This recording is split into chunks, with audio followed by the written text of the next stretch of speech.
Agora vamos para um outro tipo de caso.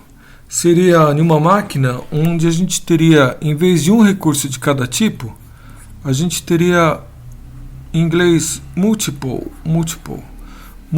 resource de cada tipo. A gente teria múltiplos recursos de cada tipo. A transparência aqui do que eu peguei do Tannenbaum está com erro, tá bom?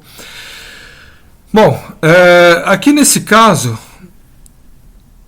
a gente vai ter dentro do sistema operacional, teria uma estrutura desse tipo aqui. A gente teria o número de recursos existentes, então eu tenho aqui M tipo de recursos, tipos de recursos.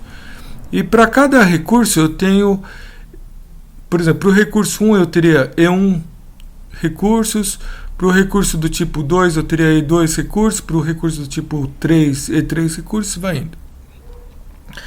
Além disso, eu teria aqui uma tabela, né? Uma tabela de N processos. Então, aqui seria N processos por M recursos. Sendo que cada elemento aqui dessa tabela me dá o número de recursos atribuídos ao processo. Então, por exemplo, aqui eu teria em C12 eu teria aqui o número de recursos do tipo 2 atribuído ao processo 1, desse 1 que está aqui. Tá legal, pessoal? E aí, isso daqui vale para todos que estão aqui. Bom, uma outra estrutura de dados aqui para o nosso algoritmo de detectar deadlock em múltiplos recursos de cada tipo, a gente precisaria aqui de ter um vetorzinho falando o número de recursos disponíveis por tipo. Então, aqui eu tenho A1 recursos disponíveis, available, disponíveis do tipo 1. Além disso, eu teria aqui essa request matrix, a matriz de como os processos estão pedindo recursos. Então, eu tenho aqui M recursos por N processos. E aqui, vamos pegar aqui o R12. O que seria R12? Seria o número de recursos que o processo 1 está... o número de recursos do tipo 2, né? Do tipo 2 que o processo 1 está pedindo. Então, o número de recursos do tipo 2 que o processo 1 está pedindo é o R12 e vai indo assim para a matriz inteira. Então, o que a gente faz aí com essas estruturas de dados para detectar o deadlock? Eu vou continuar aqui, então, em um exemplo, tá? Então, vamos supor que você tenha, na sua máquina, você tenha 4 tape drives. E vamos observar, então, como é que funciona, como é que está distribuído os 4 tape drives. A gente tem 3 processos. Então, vamos imaginar que a gente tem o processo 1, 2 e o processo 3, tá? Então, aqui, esse número 2 significa que eu tenho 2 tape drives atribuídos ao processo 2.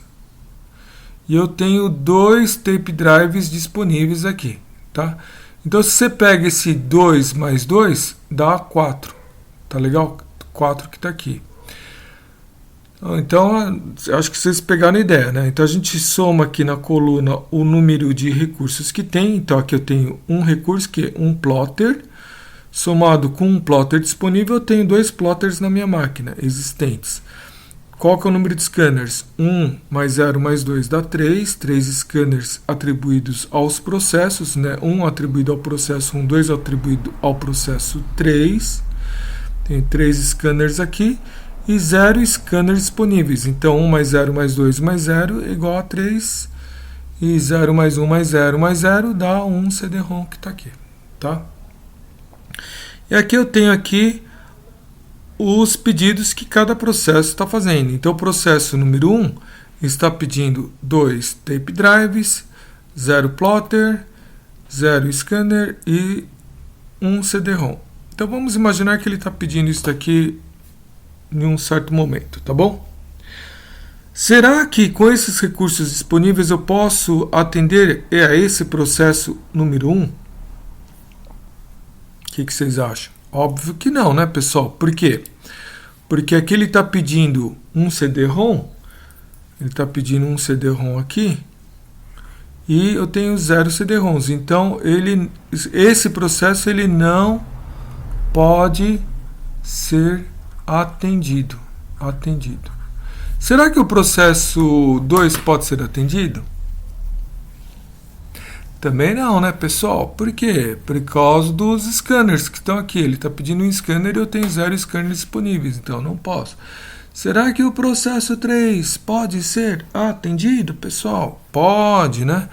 Porque eu tenho 2 tape drives disponíveis e um plotter disponível. Então, nesse caso aqui, então esse aqui ele não pode ser atendido também, não pode ser atendido. Esse caso aqui ele pode ser atendido.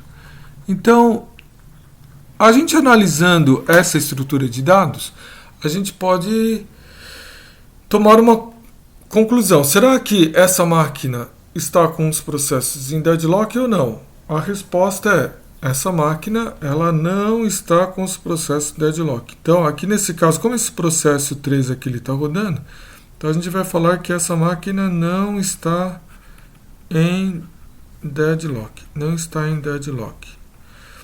Agora, se a gente tivesse aqui nessa linha, em vez de 2100, a gente tivesse 2110, por exemplo, então a gente iria falar que para esse caso que está aqui, a gente iria falar que ele está em deadlock, sim, porque aí o processo 3 ele não pode ser atendido, nem o 2, nem o 3 poderiam ser atendidos.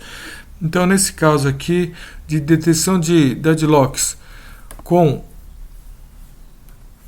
múltiplos recursos de cada tipo, aí nesse caso sim essa estrutura de dados está falando que está em deadlock.